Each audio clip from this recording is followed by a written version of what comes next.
Hello, kia ora, I'm Tim, and today I'm testing out lamb2u.com, brand new Kiwi lamb delivery service from Tamana Lamb, and we're going to try and make some racks from start to finish with the lamb being delivered right to our door. Here's how I do it. Lamb2u.com, order it, grab it. Thanks, mate.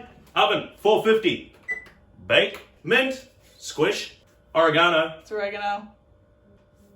squish, garlic, salt it. Time for some oil. Lemon, juice it, knock knock, cumin, wine it,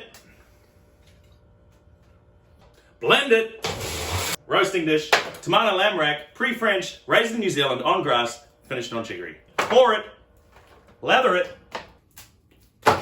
veggies, sous chef, chop them, Tamana lamb, oven it. Tamana lamb, out the oven. Pull out the fancy chopping board you stole from your mother-in-law. Let it.